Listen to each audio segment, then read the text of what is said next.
Na primeira aula, né, quando eu apresentei o curso, eu falei que vocês fariam uma pesquisa e uma breve apresentação.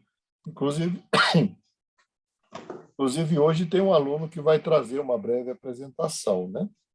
Mas, enquanto ele chega, uma breve apresentação de acordo com o meu entendimento, mas pode ser muito maior do que a gente combinou.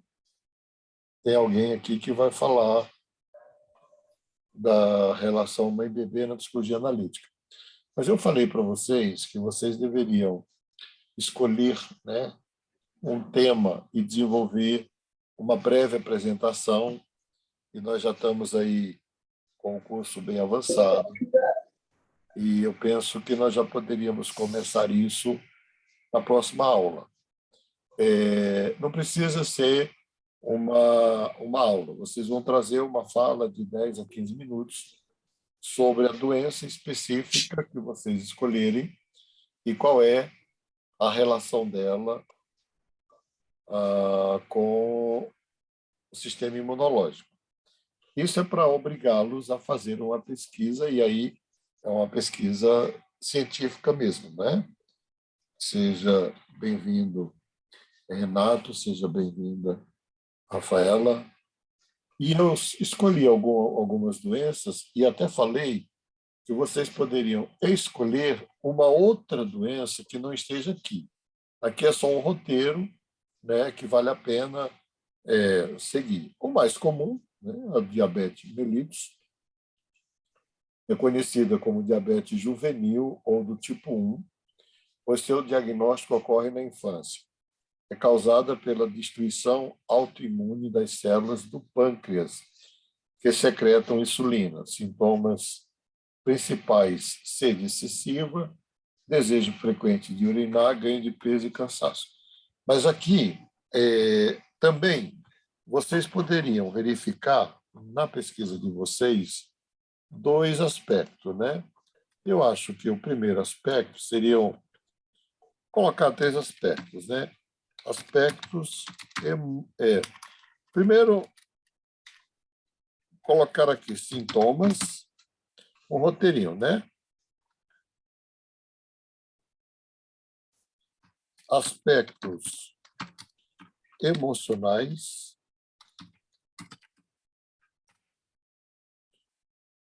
né? Aspectos psico. Eu vou simplificar. Aspectos imunológicos,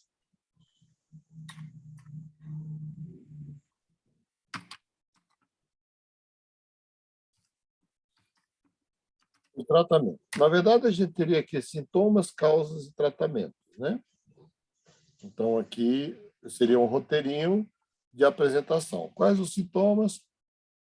Tem aspectos. Aí, uma pergunta que você vai fazer na sua pesquisa para descobrir se tem ou não esses aspectos emocionais. Aspectos emocionais, aspectos imunológicos, né? Acho que já dá para já ter aí um roteirinho para vocês utilizarem. Bom, a doença de Graves e tireoidite de Hashimoto. Doenças autoimunes da tireoide que causam sintomas distintos. Na doença de Graves, os anticorpos causam o hipertireoidismo, que deixa o paciente agitado, mais ansioso, com palpitações e tremor nas mãos, redução de peso, dificuldade de concentração. No hipertiroidismo, o sujeito fica mega power elétrico, inclusive nem dorme, fica agitado, né? Na tireoidite de Hashimoto, a destruição da glândula, nas células da glândula tireoide causa o hipotiroidismo. O sintoma é o cansaço, intolerância ao frio, depressão, ganho de peso, constipação e fraqueza. Veja que você tem Um tipo que acelera a tireoide e outro que vai diminuir a ação da tireoide até a anulação da tireoide. Lúpus eritomatoso. Erupção avermelhada se desenvolve na face durante a doença, se espalha pelo corpo todo. Pode atingir vários órgãos, incluindo o sistema nervoso central, os rins e o coração. Entre os sintomas estão dor nas juntas, sensação de cansaço, anemia, rachadura na pele após a exposição ao sol e depressão. Então, aqui no lúpus eritomatoso, o sistema imunológico ataca a pele e as mucosas, não é? Psoríase provoca alterações na multiplicação das células da pele que se inflama. Surgem, então, placas avermelhadas, principalmente no cotovelo, no joelho, no couro cabeludo e nas costas. É a mesma ação do sistema imunológico, só que com resultado diferente. E são tão comuns essas doenças hoje, mas são mega comuns. Elas estão em toda parte, em todas as populações. Vitiligo provoca danos na produção de melanina, do pigmento que dá cor à pele. O resultado disso são manchas brancas na superfície da pele que pode aumentar com o tempo. Em alguns casos, ocorre estabilização. Síndrome de Sjögren. O sistema imunológico provoca alterações nas glândulas lacrimais e salivares e nas mucosas do nariz, da vagina e do pulmão. Como consequência, o organismo parece secar.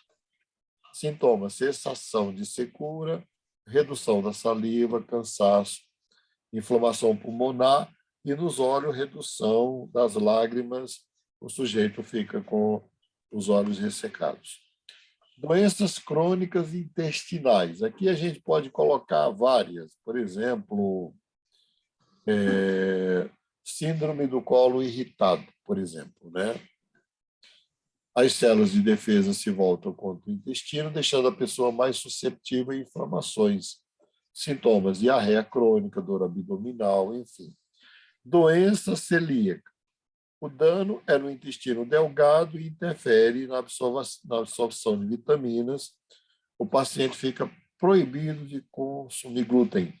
Sintoma: dor, inchaço abdominal, diarreia crônica, perda de peso, anemia, gases, perda óssea, cansaço, enfim. Além disso, dentre as doenças mais comuns causadas pelo estresse entre pastores protestantes, aqui porque eu fiz um estudo sobre pastores, mas pode, aqui, onde fala pastores, você pode colocar policiais, médicos, enfermeiros, pastores. Curiosamente, o estresse de pastores e de padres é superior ao de policiais e de médicos. Por isso que eu coloquei aqui.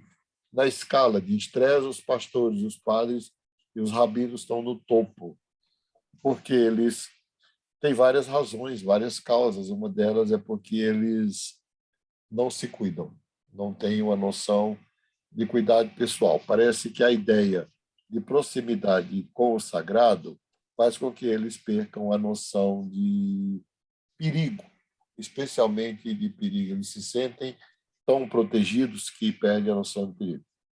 Bom, aí você tem também a hipertensão, as doenças cardiovasculares, etc. E eu coloquei a insônia aqui, porque a insônia detona com o sistema endócrino. Não dormir, e aí o suficiente varia de pessoa para pessoa, e de idade para idade também, né? Na idade que eu estou, se dorme menos. Mas, então, a ideia é vocês pegarem, cada um pegar uma doença dessas, vamos colocar daqui 15 dias. Bom, quem escolhe aqui diabetes mellitus? Ou outra diabetes, tipo 2? Alguém escolhe isso? Másculi. Oi. Bom, eu tenho essa doença, né? Não sei Isso. se Valeria a pena você conhecer melhor. né? Tá. A minha única dificuldade, Márcio, Ah. é a data para apresentar isso, porque eu tenho que conciliar o Não, meu. aí a gente aqui é tudo flexível, né? A gente Tá, faz de acordo com o seu calendário. tudo bem. Doença de graves, vamos separar, só de graves. Doença de graves, que é o hipertiroidismo. Bom, quem fizer o hipertiroidismo, faz o hipotiroidismo também. Eu posso fazer, professor. Rafaela, ah, lúpus, Psoríase, professor. psoríase, quem escolheu psoríase? Eu, Antônio Barbosa. Lúpus,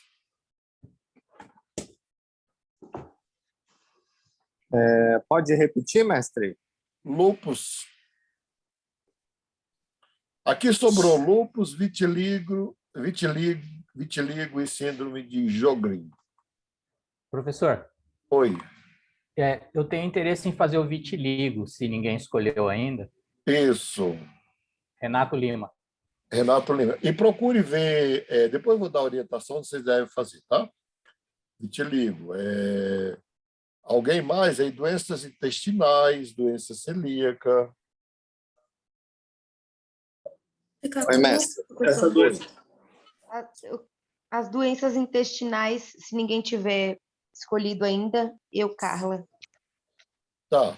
Aqui, Carla, como você escolheu doenças intestinais, é porque esse texto aqui ele já está ultrapassado, e, curiosamente, foi um livro que eu publiquei em 2016. Mas hoje tudo é muito rápido. Procure a relação com a flora bacteriana intestinal e as depressões. Certo. Vou fazer Hoje tem uma isso. relação direta. Professor, as doenças celíacas, se ninguém tiver escolhido, pode deixar comigo. Ótimo. Mais alguém? E ainda tem uma aqui que eu gostaria de chamar a atenção para que alguém apresentasse, a síndrome do coração partido.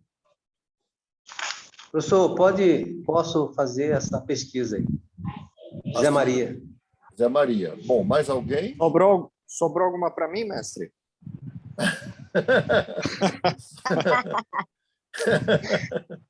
Você Posso falar podia sobre o lúpus? Lúpus. Oi?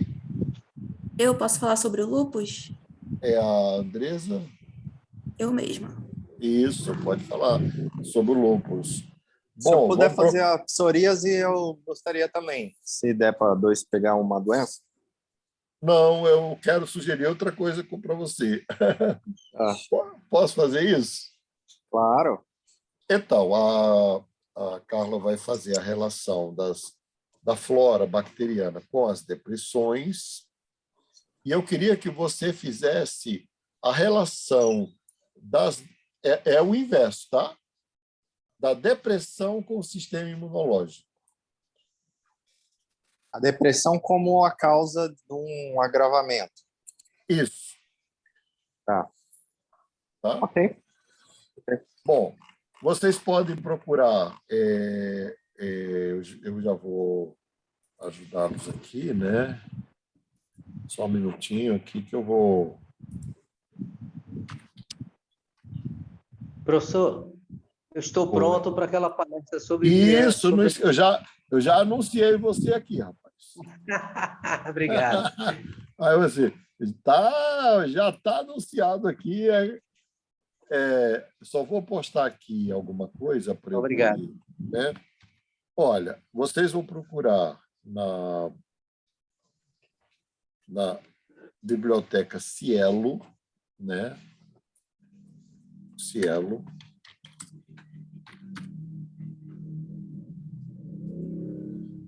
E na biblioteca Lilacs. Ou numa ou noutra, ou nas duas. Por quê?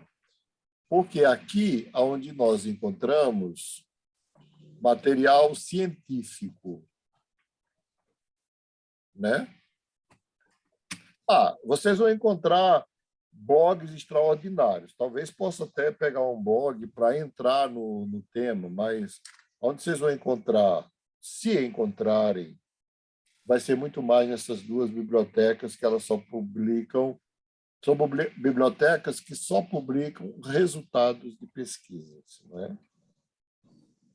E eu dei uma pequena orientação aqui, é claro que cada um faz do seu jeito, do seu gosto, mas a orientação que eu dei aqui é pegar a doença, explicar o sintoma, as causas, que são os aspectos emocionais e imunológicos, e o tratamento.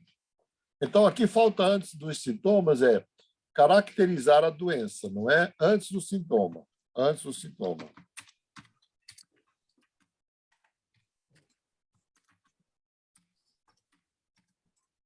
Caracterizar, caracterizar, né? O que é? Do que se trata? Isso aqui é para ajudá-los a... Gente, hoje, se eu escrever alguma coisa errada, eu fui fazendo um exame de vista de rotina agora de tarde, no fim da tarde, e tive as duas pupilas dilatadas. Então, hoje, eu estou aqui... Tateando, né, professor? Isso, é coisa da idade, né? Bom, acho que a gente já avançou aqui na nossa conversa, então eu vou passar para o José Maria apresentar a contribuição dele, né?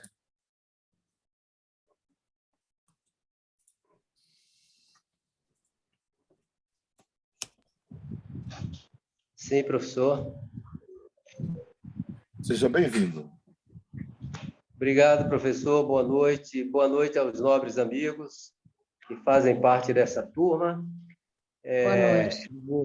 Eu vou falar um pouquinho, né, que a matéria é extensa, o tema é extenso, mas esse tempo dá para falar bastante coisa. Obrigado, professor, por essa oportunidade. A nós é que agradecemos. Eu vou falar um pouco sobre a análise da alma infantil. A alma infantil, antes da consciência, ela não se acha vazia ou sem conteúdo, como dizia Jung, que não é uma tábula rasa, não se trata de uma tábula rasa, nem uma folha em branco. Quando nascemos, com a gente, há conteúdos coletivos interiores presentes, né, que ainda não atingiu a consciência. Esse fato é demonstrado por meio de provas abundantes e diversas, né? Por exemplo, na minha família, eu tenho um sobrinho que ele nasceu com 2 anos, ele fala pouco, mas ele só fala russo, só fala inglês e só fala francês. Ele faz contas de milhões. Tipo assim, você diz, Eduardo, quanto é 2.057 dividido por 322? Ele dá a resposta, você põe na máquina, dá a resposta, e vários outros exemplos que nós vemos por aí. Quer dizer, o estado psíquico da criança, ela está intimamente relacionada aos pais, no tangente a esse tema. E Jung, para compreender, ele diz, para compreender esse tema, essa psicologia infantil, ele diz que devemos considerar o relacionamento, né? O relacionamento com os outros, que começa a partir da vida mental infantil. É sabido que a criança ela se encontra ligada e unida à atitude psíquica dos pais de uma forma compartilhada. Quer dizer, até porque Jung assevera que as perturbações nervosas verificadas na infância deve sua origem a alguma perturbação na esfera, ou algo perturbador na esfera psíquica dos pais. Ele dá vários exemplos da vida conturbada do casal, da família, problema econômico, vários outros tipos de perturbações e até mesmo insistência de pais de tipo assim, querer se realizar à custa dos filhos, né, exigindo que ele seja isso, aquilo, quer dizer, desde a infância. Que foi o caso, por exemplo, eu posso citar, do Michel Foucault. Ele é de uma família de 5, 6 pessoas, os avós e os pais, tios, todos médicos, e eles certamente desejavam, tinha um projeto que Michel Foucault se tornasse médico também, e isso deixava o Michel Foucault transtornado, porque ele partiu para a filosofia e certamente deixou um legado fabuloso para todos nós, né, para o mundo todo, relacionado às suas obras espetaculares sobre a coragem da verdade, sobre vigiar e punir, outras obras que ele deixou aqui para conhecimento de todas aquelas pessoas que estão voltadas para a filosofia e demais. Bom, essa questão, essas colocações, trata-se de um fato obscuro, é claro, mas é inegável que a identificação do estado psíquico da criança com o estado psíquico dos pais é um fato. Jung busca esclarecer por meio da psicologia primitiva. E também ele cita o conceito de participação mística, a questão da identificação, referente a esse tema. A participação mística, todos nós sabemos que se trata daquela vinculação com o objeto através do qual o sujeito não consegue se diferenciar com clareza do objeto. Jung, numa das suas obras, ele cita Schopenhauer. Ele estava um dia na praça, e se perdeu na praça, começou a andar sobre a grama, e o jardineiro ficou muito zangado com ele, porque ele entrou em transe ali, que ele não sabia onde ele estava, e ficou realmente perdido. Só depois que ele recobrou a sua consciência, ele viu onde estava e ele começou a andar nos lugares devidos. Mas aí o jardineiro já tinha xingado ele de todas as formas, né?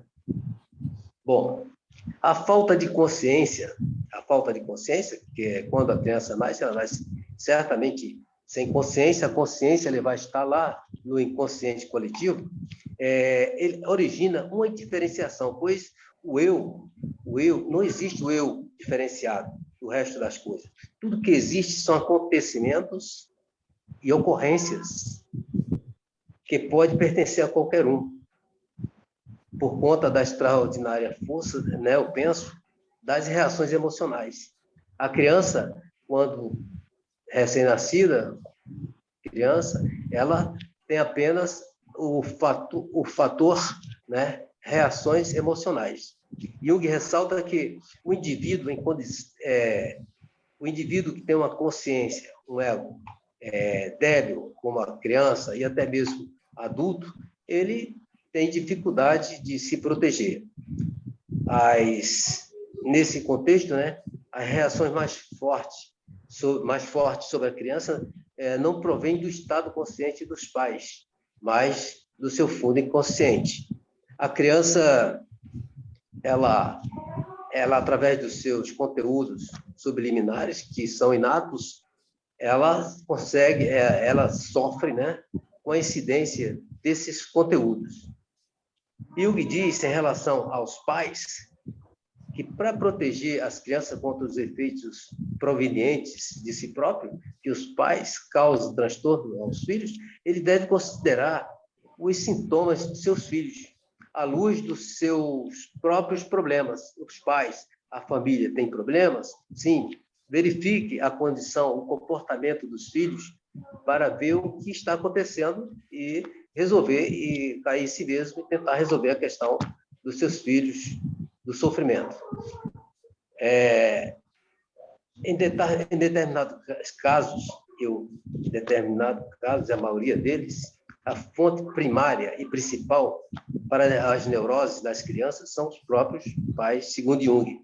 Quer dizer, Jung diz que não é para exagerar nesse tema, não é para exagerar, porque numa família de 4 pessoas, no máximo uma criança pode ter essa incidência mais apurada da identificação com os pais, né?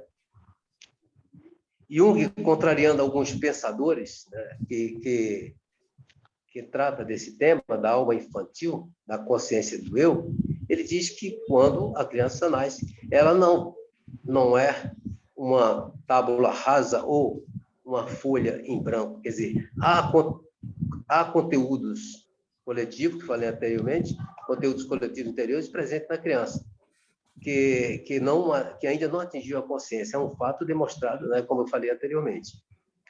Comprovadamente, né, os sonhos, Jung diz que ele dá exemplo de sonhos em criança de 3 ou 4 anos, ele tem todas as características de sonhos de adultos.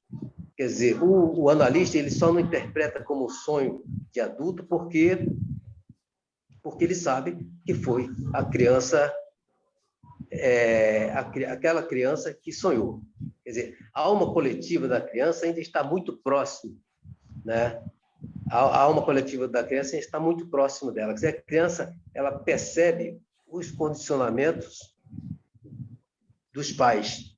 Jung fala que a criança ela faz uma leitura da psique do pai, a alma inconsciente da criança, ela faz uma leitura da psique do pai de uma forma precisa, que ele cita que nenhum analista, por mais experiente que seja, ele consegue fazer uma leitura. A criança, ela detecta a parte mal do pai, detecta a parte boa, e ele faz uma leitura realmente com muita precisão.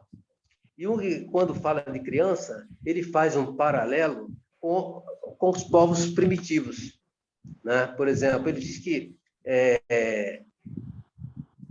a crença, né, no meio primitivo, eu vivi em tribos, eu passei muito tempo no Amazonas, na tribo Ticuna, na tribo Tucunaré, e eu observei que nenhuma daquelas tribos chegava a polícia e o cacique juntava as pessoas para a gente participar do evento do dentista, do médico, e era uma ordem total. Mas a criança ela não poderia ser castigada de forma nenhuma, segundo o pajé, porque senão havia o perigo seria uma ofensa, né? Um antepassado. Eles entendem que o antepassado está ali naquela criança, e a imensidão do pré-consciente da alma infantil, ela pode desaparecer ou continua com ele. Por isso, os vestígios da alma infantil, ela constitui o adulto, o que ele tem de pior e o que ele tem de melhor, né? Por fim, Jung assevera que as crianças possuem... as crianças, se fosse entregue a si mesmo, se fosse deixar as crianças largadas na rua, sem se incomodar, sem perturbar, essas crianças elas continuariam com um grau muito baixo, muito maior quando atingisse muito maior de inconsciente, né? Quando atingisse a idade adulta, mais inteligente por instinto, né? Eles seriam ignorantes de si mesmo quanto ao mundo, mas no seu inconsciente eles teriam uma esperteza. Jung fala que uma criança de 2 a 3 anos, ela pode ser comparada a psique dessa criança a um animal. E também ele fala que um índio adulto, ele tem uma consciência de uma criança de 7 anos, se for comparar. Professor, se tiver mais um tempinho, eu falo um pouquinho sobre o Fordham, foi um sucessor. Bom, Jung, depois das suas obras, né, principalmente Fordham e Neumann, ele tratou desse tema da criança. Ele delegou a esses sucessores, né, o desenvolvimento psíquico desde a infância, né? E Fordham e Neumann, ele avançou no estudo do desenvolvimento arquetípico do ego na infância. E Jung deixou claro que a consciência do ego, ela nasce do inconsciente. E os fundadores junguianos que eu citei, Fordham e Neumann, eles trataram do assunto de uma forma espetacular. Bom, Fordham ele fala sobre a importância básica do relacionamento mãe bebê. Ele diz, como sabemos, que há uma intensidade grande, instintiva, da criança com a mãe. O instinto, sabemos que o instinto é o aspecto formal dos arquétipos. Ele, nesse contexto, né, existe uma grande importância dessa relação mãe-bebê. A alma infantil, antes da consciência, como eu já falei, não se acha vazia, né? Não é uma tábula, quer dizer, não é uma folha em branco, e que há conteúdos presentes, como eu falei anteriormente, né?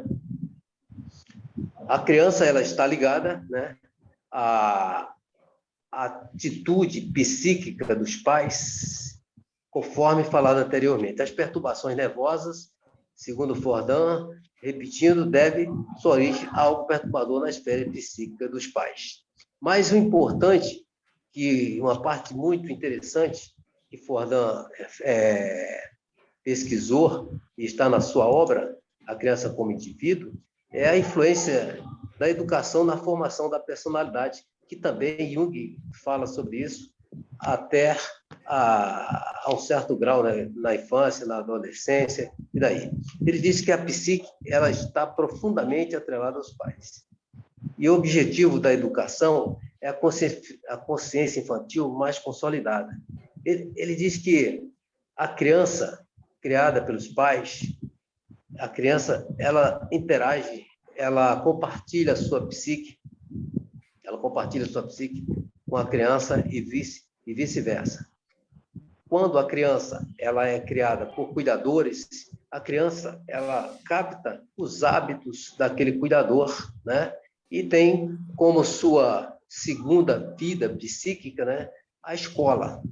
A escola que vai encontrar os amiguinhos e os amigos, os professores, e um que faz acompanhado por Fordham repete isso na sua obra, né, que ele faz uma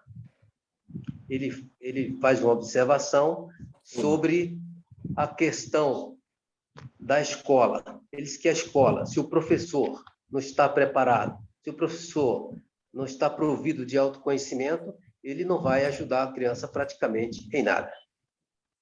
Sim.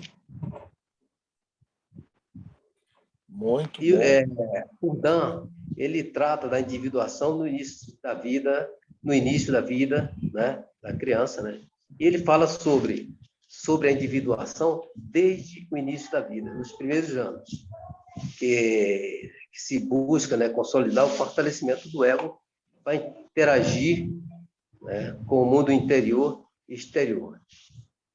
Ele diz que a criança tem o ego completamente estruturado para dinamizar a união dos opostos, quer dizer, não tem, né, e realizar a conscientização, a integração dos conteúdos inconscientes. Assim como Jung falou, ele fala que a criança tem essas influências instintivas. Mas um conceito criado por Fordham sobre a criança, sobre essa individuação, ele fala sobre o self primário, o conceito de self primário, e o self objeto. Ele diz que o self primário ele se contrapõe àquele self totalidade, que é o consciente e inconsciente. Quer dizer, ele diz que o self, que é o grande condutor da individuação, a inovação trazida por Dan é essa, que o self está completamente ativo desde a infância. O self primário, que ele citou, que eu citei, apresenta um modo específico de funcionamento. E como funciona esse self primário? Ele precisa ser dinamizado. É uma realidade em desenvolvimento, o self primário, que não como uma instância final, não como o self total. Mas Fordham explica como se daria esse processo se valendo do conceito de self-objeto. Quer dizer, um está atrelado ao outro. O desenvolvimento do self primário, ele se dá por meio do processo de diferenciação, que ocorre por meio da experiência do bebê com cada objeto que entra em contato. Conforme sabemos, a produção de imagens, né, ocorre quando, na vida adulta, né, quando a gente projeta o objeto, esse objeto vai para o self e o self cria os símbolos e as imagens, né? Então, ele se baseou exatamente nesse conceito. Ele diz que o self primário, ele busca o self-objeto, por meio do qual se fará a ser experienciado pelo ego. Ou seja, o self-objeto, ele recebe a projeção de algum objeto. A criança faz o contato com a mãe, com o seio, com o corpo, e retornará ao ego em forma de imagem, como eu falei anteriormente, e que permitirá que essa realidade simbólica pelo bebê, agregando-se à consciência. Fordan ainda conclui que cada contato do bebê com o leite, com o corpo, com o som, com a luz, com a dor, cada experiência do self-objeto na mente uma imagem, cria na mente uma imagem cognitiva. Também Fordan assevera que nas primeiras semanas de vida, a atuação do self-objeto ele está plenamente presente. A criança ela desconhece o ego, o ambiente emocional, e o ambiente emocional exerce a maior influência. Nós sabemos que a criança ela realmente está totalmente dinamizada, né? Ela vive praticamente de emoções. Bom, no decorrer do desenvolvimento da criança, a relação com os objetos vai se renovando. Surgem novos objetos e experiências. Professor, estou falando muito rápido? Não, estou entendendo perfeito. Acho que todo mundo. O ego Está muito ele vai claro. se fortalecendo. Você explica com muita clareza. Obrigado, professor. Então, o ego da criança, como nós sabemos, ele não está em formação. É um ego frágil, um ego débil. Então, ele precisa de formação e passa a ter um papel mais ativo em busca desses objetos para se transformar em novas experiências. Quer dizer, há uma relação de colaboração do ego, já um princípio de colaboração recíproca do ego e self, na qual o ego e o self ele vai trabalhar, conforme o adulto, né, em colaboração recíproca. Para melhor compreender, eu gostaria de dizer que Fordan ele apresentou um conceito que é a integração que nós falamos, né, nos adultos, mas ele deu o nome de integração, falando dessas partes do self, que é o self primário e o self objeto. A de-integração, Fordan, ele diz que é um fenômeno no qual o self primário ele vai se apresentando ao ego, sempre com a intermediação do self objeto. Quer dizer, a de-integração ela remete à saída de um estado integrado, estímulo, à busca da criança a experienciar um novo objeto. E a criança sai de um estado integrado a fim de conquistar um outro estado integrado, e assim vai, conforme nós conhecemos o primeiro estágio da individuação, que é o Ouroboros, né? A Ouroboros, que é essa continuidade. Então, nesse contexto, estou já concluído, a cada contato com o self-objeto, segundo Fordan, a cada contato, o ego forma imagens cognitivas e integra um novo conteúdo e assim vai fortalecendo o ego da criança, vai se formando. Observa que o self primário, ele segundo Fordan, ele é a força motriz que leva a criança a encontrar um objeto que faz sentido e que contribuirá para a consolidação, para a robustez do ego em formação. Quando o bebê nasce, já vai captando o exterior e formando seu ego. Essa experiência ela se realiza na vida cotidiana da criança. Quer dizer, o bebê nasce com esse potencial que é inato. Trata-se de um processo arquetípico de formação do ego, quer dizer, que criativamente vai se formando pelo inconsciente. Nós sabemos que a consciência tem origem no inconsciente coletivo. Quer dizer, o fenômeno, segundo Fordan, ele funciona como se esse grande self quer dizer, como se fosse uma proteção à consciência e à informação.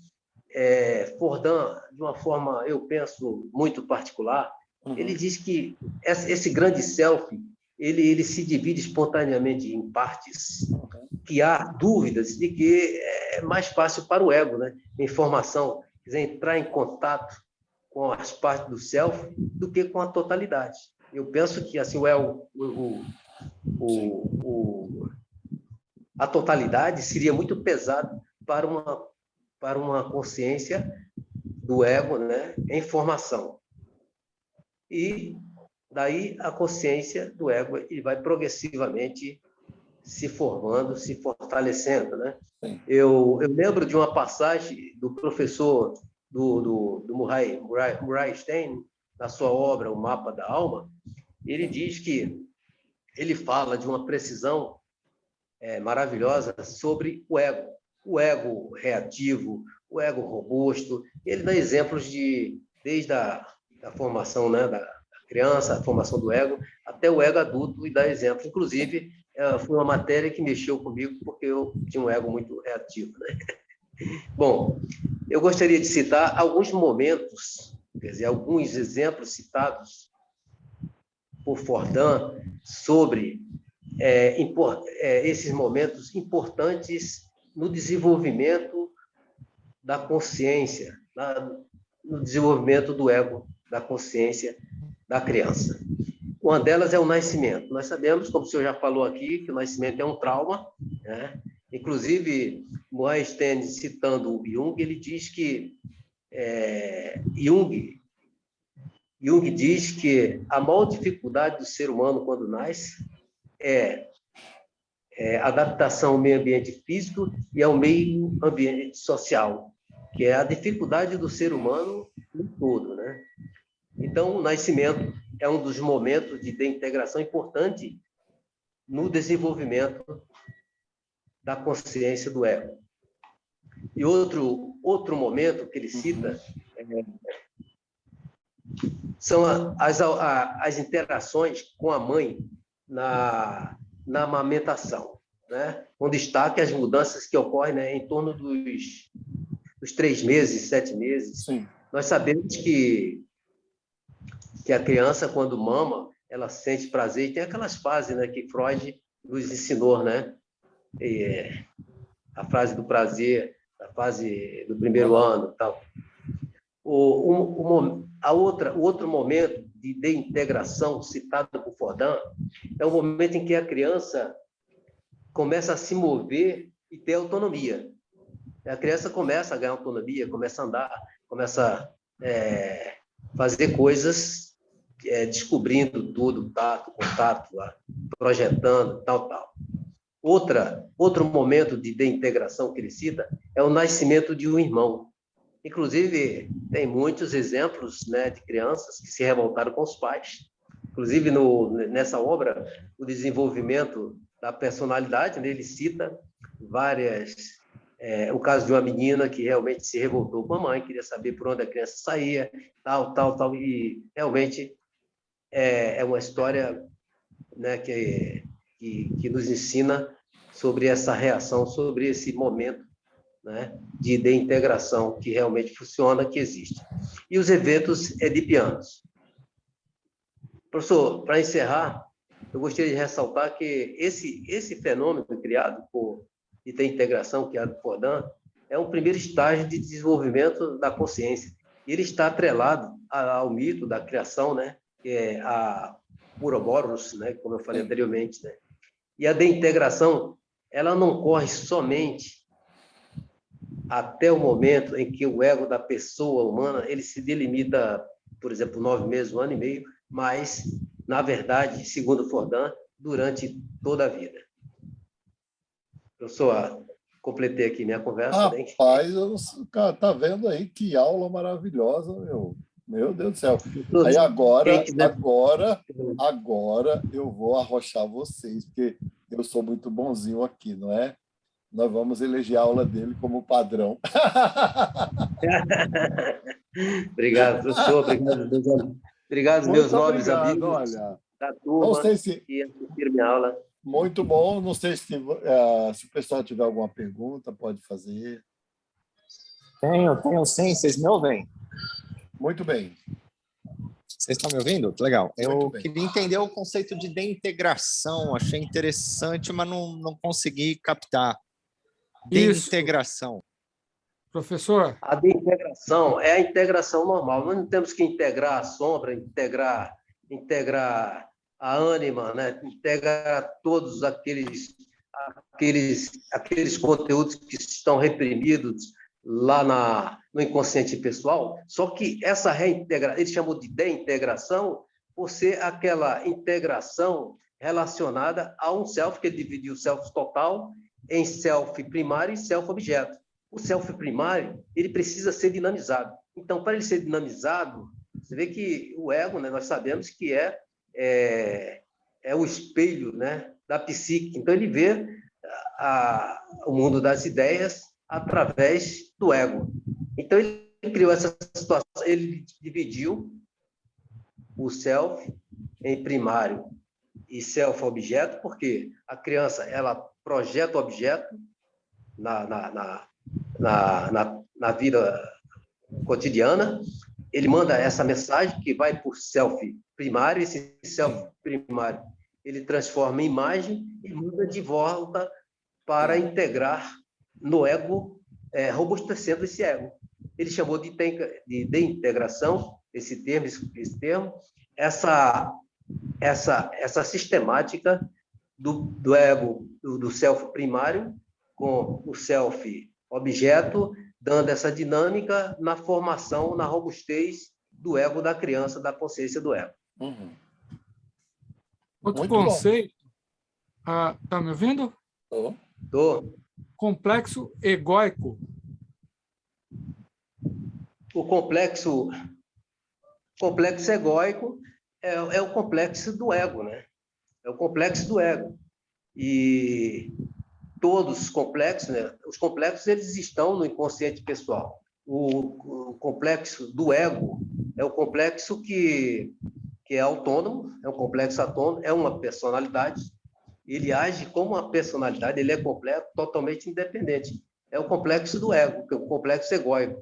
Por exemplo, uma pessoa que tem um complexo de superioridade. O cara que, por exemplo, você vai abordar ele, você sabia que eu sou desembargador, o que é que você quer? Então, é um complexo de superioridade. Eu penso, não sei se respondi, mas o complexo egóico é quando o ego ele infla. Ele infla. Então, no livro Trauma Transgeracional tem um texto longo sobre o complexo. Eu trabalho com dois conceitos lá, que é a teoria dos complexos e o complexo cultural, que é um conceito mais neo-junguiano, mais recente dos últimos 20 anos. A Denise inclusive também... os complexos, né? Tem os complexos, a Von France, ela diz que os complexos são os motores da psique. As pessoas, claro que a nossa consciência, o nosso ego, dependendo da condição da pessoa, pode ser engolido por um complexo. O seu ego pode ser engolido. Por exemplo, o complexo da mãe, por exemplo. Ele pode, a mãe, quer dizer, esse complexo, ele tem um núcleo formado pelo arquétipo. O arquétipo é o núcleo do complexo, né? Ele se torna tão robusto que ele toma o lugar do ego. E o ego, ele fica subordinado a essa personalidade, que é um complexo, que Von Franz chama os complexos de motores da psique. Quer dizer, tem sua parte positiva e tem sua parte negativa. Mais uma pergunta? Máspoli, eu acho que não só uma observação. É o livro que você indicou para nós, que é esse aqui, né? Isso, maravilhoso aí. Eu acho que a leitura aqui vai nos ajudar a fazer a exposição. Só essa observação. Tá. Bom, professor, gente, fala. Professor,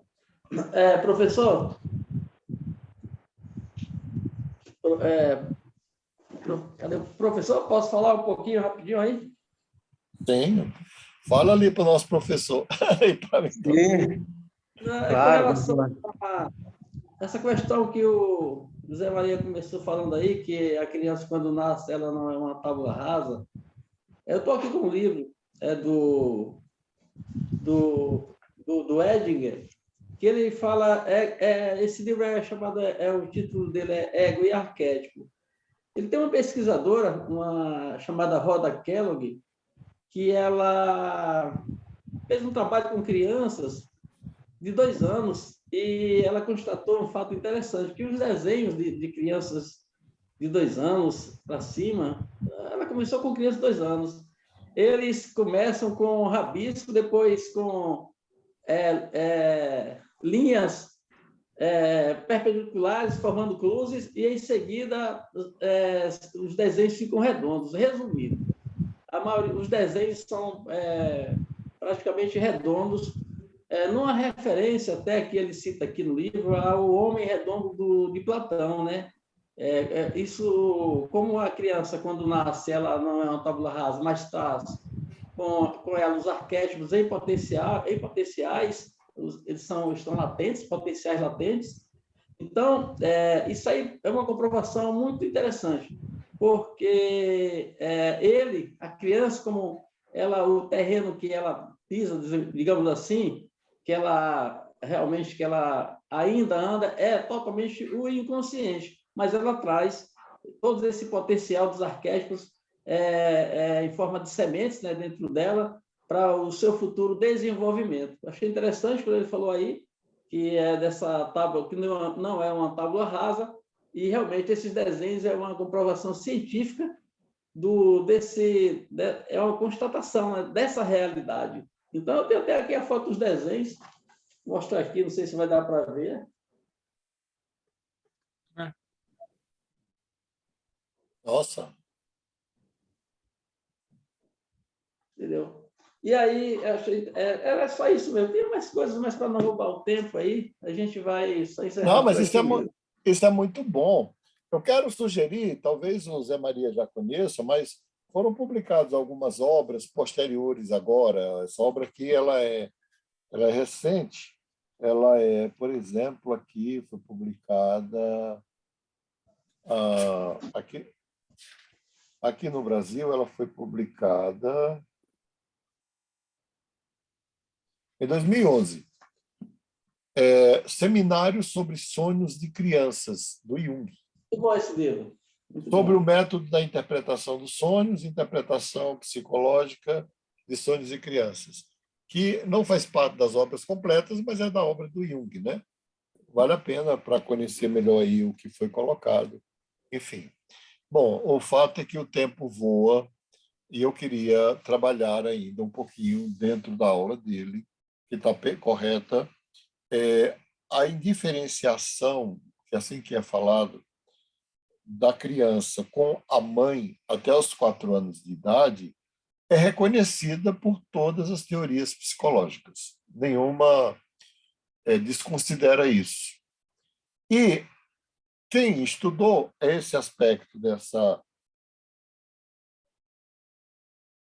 ligação psíquica, não é?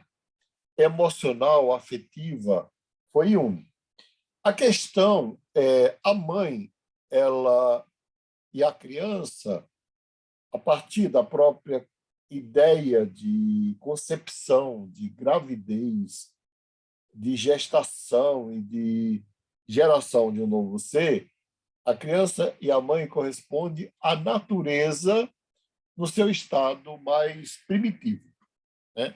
É tanto que não são só os animais que lambem as crias, as mães literalmente humanas lambem suas crias, né? E algumas lambem a vida inteira, né?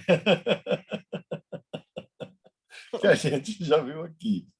Mas quem faz a separação da criança com a sua mãe para que ela se torne humana, no sentido da individuação e da própria concepção do sujeito, é o social e a lei,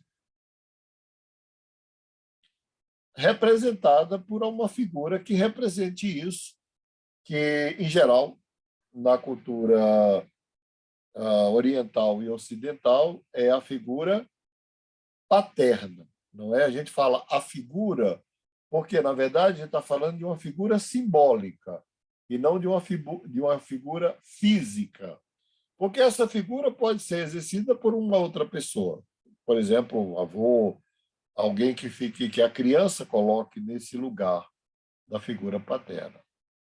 Bem, essa tarefa, como ela é uma tarefa social, eu considero que é uma tarefa precária e, muitas vezes, inacabada.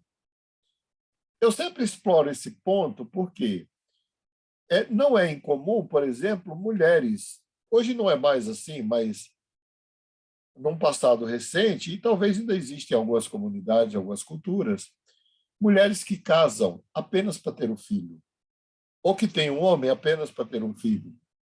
E quando o filho nasce, ela perde totalmente o interesse pelo homem e se dedica à criança e depois se dedica ao adolescente, ao jovem, ao adulto, enfim. Você vai encontrar muitos adultos que vivem com as suas mães. Eu atendi, por exemplo, um caso de um músico de 50 anos de idade que largou tudo, para cuidar da sua mãe de 94 anos. Ele sempre morou com a mãe, mas ele trabalhava, ele fazia concerto, ele fazia muita coisa, ele tinha uma vida social, namorava, enfim, mas, de repente, quando ele percebe que a mãe está prestes a partir, ele larga tudo para ficar com ela. E, curiosamente, segundo ele, ela é lúcida, ela toma banho sozinha, ela come sozinha, ela tem lucidez e ela tem mobilidade e autodeterminação. Bom, existe um vídeo maravilhoso no YouTube, que é No Reino das Mães, que é um trabalho feito com um esquizofrênico pela Nise da Silveira. Melhor do que No Reino das Mães é o trabalho do Leng.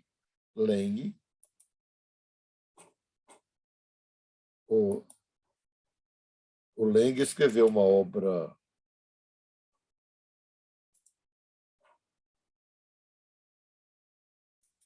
D. L. Leng, O Eu e os Outros, que, na verdade, é uma obra dedicada à figura da mãe. A figura da mãe na sua relação com o filho, e ele estudou 100 mães de 100 esquizofrênicos, e a Anísia da Silveira também estudou a relação da mãe no contexto da esquizofrenia. Por que eu falo que é uma separação precária? Porque, instintivamente, o filho permanece ligado à mãe e a mãe ao filho. E, quando a mãe dificulta esta separação, eu considero isso muito cruel com o filho. É muito cruel. Por quê? Porque este filho vai viver absolutamente dependente afetivamente desta mãe. E alguns filhos, neste caso específico que eu estou falando, quando a mãe parte, não demora, às vezes, que é o caso que Nise da Silveira conta lá no Reino das Mães, a mãe morre, no dia seguinte o filho morre. Esse filho ele não consegue sobreviver sem essa mãe. Eu acho cruel porque a mãe ela não gerou filho para ela, na verdade, não é? a vida pertence ao filho, enfim. E é claro que quando a gente cruza, trazendo para a nossa aula as questões psicossomáticas, a primeira pergunta que a gente faz para terminar a aula é a seguinte: que lugar este ser ocupa dentro da família? E que lugar este ser ocupa em relação à sua mãe? Essa é uma chave para a gente entender não só o ser no mundo, mas a psique do ser e também a saúde do ser.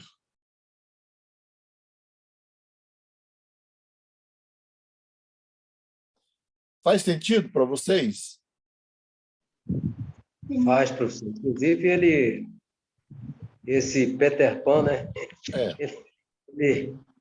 Ele realmente precisaria matar a mãe, né, para poder ele sofrer uma transformação e ir para o mundo, né? As mães, se você observar no livro Os Arquétipos Inconsciente Coletivo, fala sobre o arquétipo da mãe e sobre os complexos, né, maternos, que é uma loucura. O complexo materno é uma matéria interessante exatamente sobre isso. Eu orientei muitas dissertações, teses e TCC sobre o complexo materno, muito atual. Fala. Eu não sei se caberia, né? Você falou sobre um extremo que é a superproteção, né, da mãe. E quando acontece o contrário, né? Quando acontece o abandono? Olha, eu sou muito brincalhão, Carla, e isso é até corrente no meio psicológico. A gente brinca e diz que só existe psicólogo porque inventaram a mãe. Se não tivesse mãe, não precisaria. Eu não duvido disso. Coitada dela, só dedicam a vida inteira e a gente ainda fica aqui zombando, né? Na verdade, as mães fazem o melhor que podem, que sabem. Eu estou aqui brincando, mas acontece que o abandono, muitas vezes também, tirando aquelas exceções que já apareceram aqui no Código do Ser do Hillman, não é? O abandono, muitas vezes, ele é danoso. Por quê? Porque é um processo, não é? A criança, especialmente quando o abandono ocorre de 0 a 7 anos. Quando ocorre depois, as feridas não são mais tão profundas. Quando, por exemplo, quando ocorre de 0 a 4 anos. Porque de 0 a 4 anos, as baías de mielinas dos neurônios ainda não estão maduras, não é? Ele ainda não completa sinapses. E ele depende da mãe para tudo. Eu vou só dar um exemplo aqui, Carla, que é muito que a gente vê todo dia aqui em São Paulo, por exemplo. O bebê se joga no chão e a mãe fica berrando, levanta, levanta, vai lá e espanca o bebê. Bebê de 1 ano, 2 anos, 3 anos. Mandar um bebê executar uma ação até 2, 3 anos de idade é um crime. Porque ele não tem como executar. Ele pode executar com a ajuda de alguém, ou se for ensinado.